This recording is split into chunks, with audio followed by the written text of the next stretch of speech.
yan? Ano meron dyan? Kunwari di alam mo. Pang sporty, pang M3, pang gear, pang lahat. Pakita nyo naman yung diferensya at yung mukhang matibay talaga.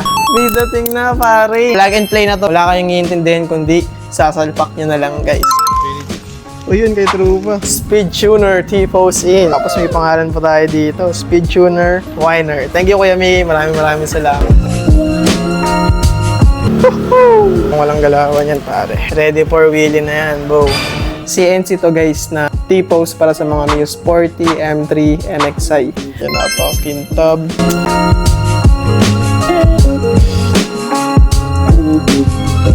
Again, maraming salamat. No problem. Dandil, mabilisan lang to. Mabilisan lang yun. Yo, what's up mga boss? Nandito tayo ngayon sa Speed Tuner. Hindi ko lang kung bakit tayo nandito pero alam niya na, PS na naman sa garada to. Tara guys, sinantay na tayo ni Kuya Mickey. Thank you again Kuya Mickey kahit wala pa, malaman natin kung ano mga mangyayari ngayong araw. Tara, let's go. Tingnan natin guys kung nandito si Kuya Mickey. Yo, Kuya. Yes, si Kuya Mickey? Maya. Pero nandito siya kanina. Ano, sa warehouse ba? Check ko nga siya. Uy! Hello. 1 hour kasi na on the way. Eh, sabi ko kasi kay Kuya Mickey, on the way na ako. Pero hindi niya alam yung meaning ng on the way ko, on the water. Maliligo eh. Walang tubig sa amin eh. Ayan, kapali. Di pali. Kuya Mickey nga pala guys. Ano yan? Ano meron dyan? Kunwari di alam mo. Wow! Pang sporty, pang M3, pang gear, pang lahat. Sa'yo na. Okay na to? Sabi ko sa motor mo ah. Picture muna tayo. Maliligo eh. Mickey, maraming salamat. No problem. Dandil, mabilisan lang to. Mabilisan lang yan. Kapit ko kaagad. Kaya kami to, magamit sa kaha. Okay, sige. Hey guys, tinan nyo, mabilisan lang yun ah. Hindi ko yun expect na ganun lang kabilis ah. Pero guys, napaka-solid speed tuner yan. Oh. Talagang napakalakas natin kay Kuya Mickey lagi. Test na natin guys, mabilis ang video lang pala to. Kuya Mickey, thank you. Bye-bye, thank you. Maraming salamat. Speed tuner number 1 guys. Kaya alis na po kami. Alis na kami. Kakabit natin siya agad kay Ultra. Yung mga Italjet ni Kuya Mickey. Oh. Sarap, sir. Mga ano siya, T-Pose yun na speed tuner. Wow! Try natin kung may sumasabit ba o hindi. Pero guys, napakaganda ng quality niya. Kapal. Solid guys. Speed tuner lang sa kalam. Benedict. O yun kay Trupa. Ito guys oh. Pinadala ni Kuya Mickey kay Trupa. Aerox ata to para sa Aerox ni Trupa. Trupa oh. Grabe. Lakas ng speed tuner ngayon guys. Ingat kaya ingat. Tara, kabit na natin. Let's go. Yo mga boss! So nandito tayo ngayon sa Winer's Garage at syempre kakabit na natin tong Speed Tuner T-Pose ni Kuya Mickey. Ito yung luma natin T-Pose. Makita nyo naman yung diferensya at yung mukhang matibay talaga. Pagdating pa lang dito talagang ito na yung nangingibabaw eh. Pakakapal na ito guys. Bukod sa ikakabit natin tong poging to. So pinapatest kasi sa atin to ni Kuya Mickey kung may sasayad ba na kaha or something. Tanggalin muna natin tong luma. Medyo matrabaho to pero dyan lang kayo, manood lang kayo at relax. Labas na mga tools.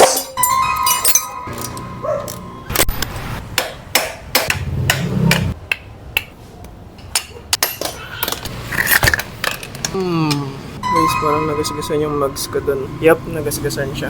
Nalimutan ko, tinatanggal nga pala yung caliper na ito. Cutex na lang na blue. Sasakit ng gasgas oh.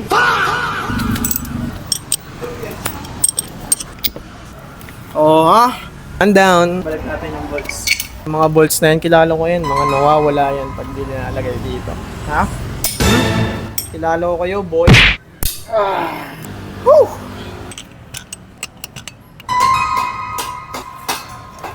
Okay.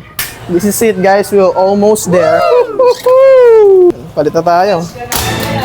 Stock T-Pose out, Speed Tuner T-Pose in. So with difference guys, tingnan natin. Ngayon lang ako makakahawak ng T-Pose na stock. Parang same lang gagi. Try natin i-bicep curls. Gago! Parang mas magaan kay Kuya Mickey guys, no joke. Ito parang pumapalo eh, no? Guys, hindi ko alam pero mas nagagaanan ako dito. No joke guys, kilala nyo naman ako eh, real talk ako eh. Dito nga pala guys, di ko na video ng maayos dahil nag-focus na ako sa mga kailangan i-adjust sa tipos dahil mahalaga yon dahil para pag ibebenta na namin sa market, swabing-swabe na sa mga Mio natin, di ba? Ina-explain na natin dito kay Kuya Manny yung mga kailangan i-adjust at meron na silang gawa guys. Ito plug and play na sa Mio. Talagang antayin na lang natin yung finished product at ito na nga ang finished product guys. Napaka-pogi. May pangalan ko pa. Maraming salamat Kuya Mickey. Excited na ako ikabit sa Mio natin to. Welcome back again guys. Ang tagal natin inantay itong T-Post pero ngayon plug and play na siya sa lahat ng Mio. Ready na siya ibenta sa market. Naayos na namin yung mga ibang adjustment namin nung una. Ngayon okay na siya guys. Tapos may pangalan pa tayo dito. Speed Tuner Whiner. Thank you Kuya Mickey. Maraming salamat. Napaka-solid. Kabit na natin boy. Pero bago yon, montage.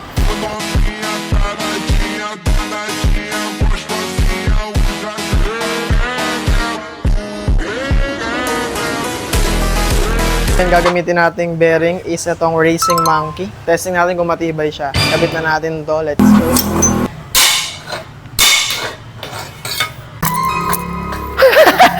Kupal. Ang hirap niya tanggalin. Uy! Saan pare? Gugulong pa yun hanggang kalsada. Problemado no? Linis na ulit. So, huwag natin kakalimutan ng grease. Lubricants is a must, guys. Alamunin ng grasa yan, bo. Blueberry. Whoop! Ito na yun. Pasok, baby. Ano ba? Woo! Ito na. Plug and play na sa mga Mio. Yun, no? Dagang lumalabas ang palaman, bo. Ang cover. Talagang unliwili to. Dito natin matitest ang speed tuner na T-Post sa wheelihan. Makisali natin siya sa flat track sa scooter cross kay Kuya Owie yan. Sali tayo dun. Palitan lang natin siya ng pang flat track na tires. Baka may gusto mag-sponsor dyan, baka naman. Trip lang pare. Kahit saan pwede ito si Ultra. Basta makapan-trip tayo. Okay, walang log. Lock na natin siya. Ito yung lock, yung nasa taas na part. Plug and play mga boss. Lahat pasok na pasok. Smooth na smooth pare. Kabit na natin tong KYB suspension. Tinanggal ko lang yung upper bolts kasi pasok naman na siya pag ipapasok mo. Konting slight pok-pok lang. Sayang di ba natin makakabit yung brake system. Pero next vlog natin guys, abangan nyo. Next vlog upload natin kung paano natin to ginawa. Abangan nyo rin yan. Sakto natin siya sa kanto. May kanto yan dyan sa shocks kaya parang medyo may labas yung bolts. Doon siya sakto. Hugasan natin siya mamaya. Kasi ang langis para makita nyo yung malinis na itsura, di ba? Nahigpitan na natin guys. Walang galawan yan pare. Ready for wheelie na yan, bo. Higpit na natin ng mugs.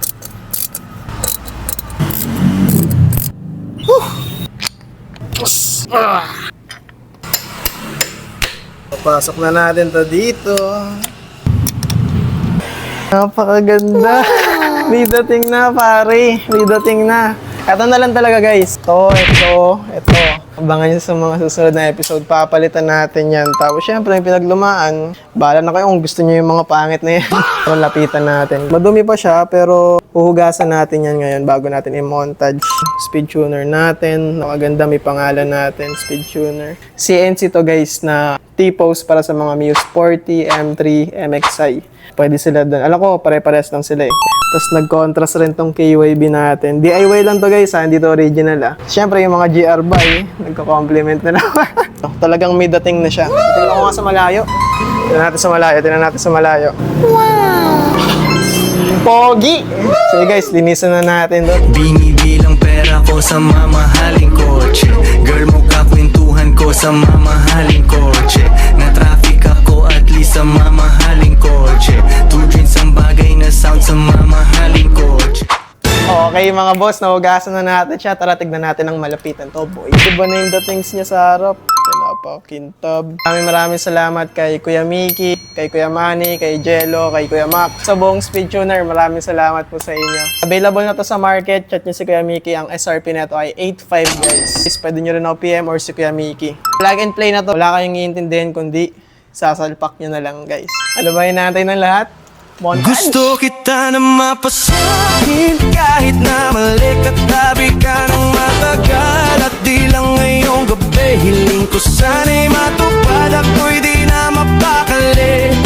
Gawin nating lagi na